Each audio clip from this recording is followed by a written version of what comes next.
Keaton just hit a 58-mile-an-hour serve, and Drew just hit a 65-mile-an-hour serve. If you want to be able to do the same, you're in the right place, because today we're going to talk all about how to get more power and more spin while serving. Throughout this process, I'm going to take you through 5 of my best tips that I stole from the pros. So if you watch the best players, they're definitely doing all these things, which is why they serve so hard. Let me tell you, if you can implement these things into your game, you'll immediately notice that you get more power and more spin. But before I get into it, if you're new to the channel and this is your first video, please consider subscribing.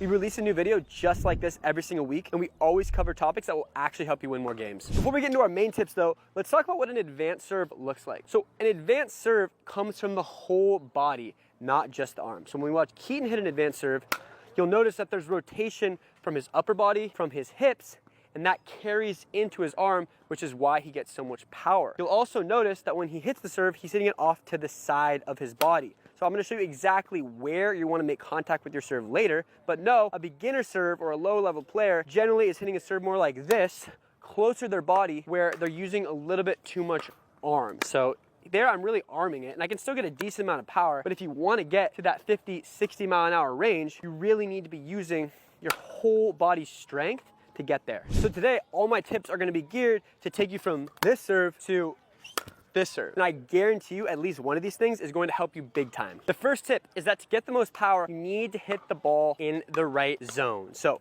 this is the power zone right here, not this. Out to the side of your body. This is the sweet spot of your paddle. In order to get the most power, you need to make the sweet spot and the power zone connect. This comes from having a consistent toss that you get into this area. So if you watch Keaton serve, you'll notice that he can make contact with the ball in the power zone on the sweet spot every single time.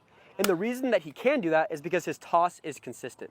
So if you want to make this happen on your own serve, you need to ensure that your toss is consistent. And the technique that I generally teach players to do that is either A, the downward facing hand, where I essentially just drop the ball straight into my paddle, or the mini toss, which if you're coming from tennis, you can probably already do this, where I do a little bit of a tiny toss where I get it in that same spot. What you don't want to do is a big toss where there's a ton of variety and you're hitting the ball out of your strike zone. That's how you kill your power. So if you watch Keaton, when he misses the power zone, he loses almost all the power on his serve. It probably went down to like 30 miles an hour there. It also increases the chances that he's gonna miss. So before we get into any of these other tips, you need to make sure you're consistent with your toss, because that's the foundation of having consistent power on your serve. And guys, if you wanna get a paddle that has a bigger sweet spot, check out our paddle, the Sweet Spot Pro. The sweet spot on this thing is massive. And if you head to our site and use code SERVE, you actually can get $20 off your order. And the next tip that you absolutely need to know to get more power on your serve is called the flashlight technique, or wrist lag as I call it sometimes. And all that means is that when you're accelerating towards the ball on your serve, your wrist should lag behind. So you need to have a loose arm to make this happen. So when I'm going towards the ball, I actually want my butt cap, the bottom of my paddle, to be facing forward as if I was pointing a flashlight in front of me. So if my butt cap was a flashlight, the light should be shining in front of me as I'm accelerating towards my serve. And then once you get to hit the ball, the paddle face plows through. And that's where a lot of your power comes from. So if I'm just serve with a solid wrist like this, I can't hit it very hard at all. But when I get that flashlight wrist lag, that's when I start to get 40, 50, 60 mile an hour. So to get a better idea of what this technique looks like, I want to show you 2 slow motion examples.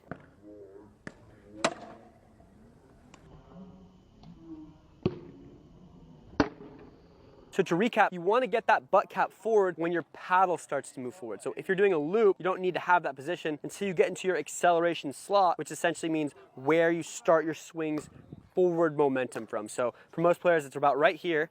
They flip it back like this, and that's where a lot of that momentum comes from. And guys, this technique is also super important for the spin technique I'm going to show you later, so stay tuned. And one thing that's really going to help you with the flashlight technique is my third tip, which is that you should be holding the paddle extremely loose, especially in this section of your swing, because this is where your momentum comes from. So what I like to tell my players and my students is that you should be holding your paddle on your take back and your acceleration at about a 2 out of 10 in terms of tension. So in this section of my swing, I'm barely even holding my paddle. When I'm about to hit the ball, I'm gonna squeeze a little bit tighter to give my paddle that stability that it needs. But here is where your momentum comes from. So that's where you need to be nice and loose. And a cool way to practice this, which I did in one of my previous videos, is to literally just throw your paddle. So be careful, don't hurt anybody, and don't throw your paddle into a glass window or anything. But if you have a big field or something you can throw your paddle into, it's a good way to get that loose tension, because you'll see if you're tight, you can't throw your paddle very far.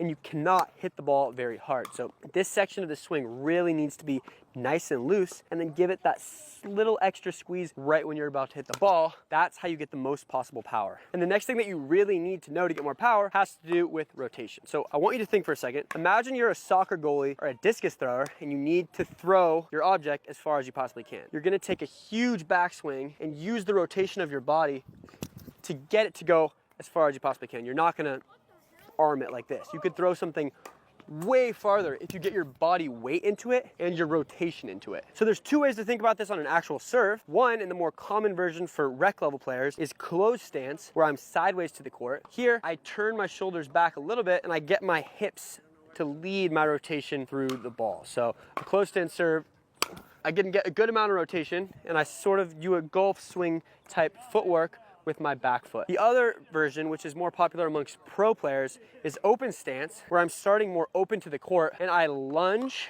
into my rotation and then I spring out of it when I hit the ball. So you see players like Tyson McGuffin using this, and I think it's more of a personal preference thing.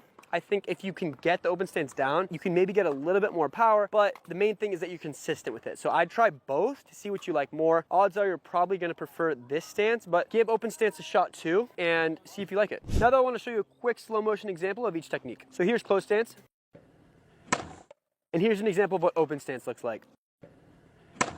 This video is sponsored by playpickleball.com, which is a great place to get tons of information about the sport, coaching, where to play, and a bunch of other cool stuff. Our next step though is in regards to spin, and it has to do with the flashlight technique that I talked about earlier. So to get top spin on your serve, which is by far the most common spin that you see pros using, all you need to do is get below the ball when you hit it in your contact zone and then finish slightly above it. But there's a few little tricks that you can pull to get even more. So the first is with the flashlight technique. So with my flashlight, I said you should be pointing the flashlight forward. But what you can also do is dip your paddle down a little bit more, because as you're going through the ball with that technique, you can essentially windshield wiper up. So this is called the windshield wiper, and a lot of people call it the brush. And when I get my paddle to dip down a little bit, I can bring it up when I'm hitting the ball. So in slow motion. And this little motion gives you a lot more topspin. So part of your topspin is going to be coming from lifting your arm up, but that little wrist flick gives you that little bit of extra spin for that explosive bounce. So when you're lagging your wrist, try to point your paddle down a little bit and then accelerate up through the ball. You don't want to fully go over like you would in tennis, just like this. So very slight movement that gives it that little extra kick. And as a reminder, why topspin is so important is not just because it makes the ball accelerate off the bounce, but you can hit harder when you use topspin because it makes the ball drop quicker. So when you do this, you can actually swing even faster, hit harder, and the ball will stay in the court. Here's two slow-mo examples of that technique. And guys, if I missed any tips that have been helping you on your serve, make sure to comment them below. I'm curious to see what's been working for you guys. But if you want to go deeper into the side spin serve, I made a video about that a few weeks ago, so make sure to go watch. Adding spin to your serve in pickleball is one of the easiest ways to make things more challenging for your opponents. So today, I'm going to take you through 3 different spins that you can use on your serve. Let me tell you, at the rec